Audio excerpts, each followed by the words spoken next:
3 بار طلاق بولنے سے طلاق ہو سکتی ہے، اور اگر کہہ جائے کہ 20 بار طلاق ہو تو کیا طلاق ہو جائے گی؟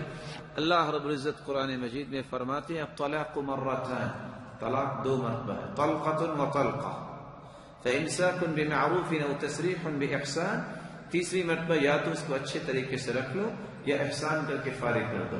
طلاق دینے کا طریقہ یہ ہے، طہر کی حالت میں کوئی اپنی بیوی کو طلاق دے، اور پھر 1 مہینہ گزرنے کے بعد جب دوبارہ طہر میں آئے تو پھر دوسری طلاق دے، پھر اسی طرح تیسری طلاق دے۔ یہ ہے طلاق شرعی۔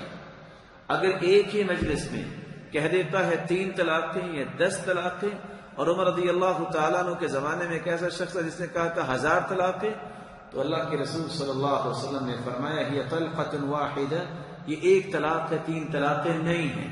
رکان رضی اللہ تعالیٰ عنہ کی روایت ہے، وہ تھے تو پہلوان، غصے میں آ کے جب بیوی کو طلاقیں دی اور تینوں اکٹھی طلاقیں دی، تو اللہ کے رسول نے فرمایا راجعھا، یہ طلقۃ واحدہ، یہ 1 ہی طلاق ہے، تم رجوع کر لو۔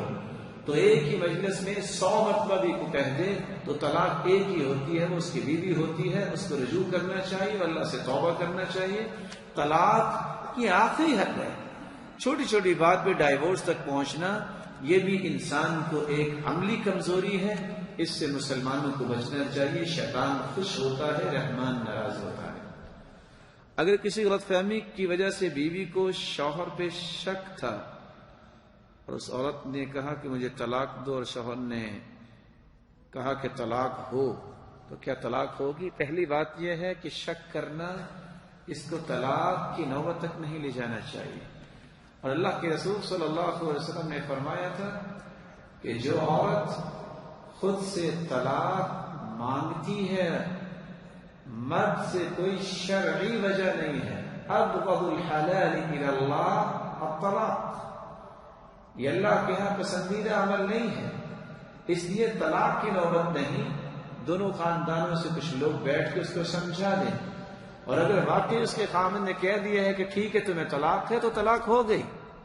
ثلاث جدہن جد وہزلہن جد، 3 ایسی چیزیں ہیں آپ مذاق سے کہیں یا آپ ارادتاً کہیں وہ ہو جاتی ہیں۔ الطلاق والرجعۃ، طلاق اور رجوع کرنا، اور اسی طرح کسی غلام کو آزاد کرنا، تو واقعتاً وہ آزاد ہو جائے گا۔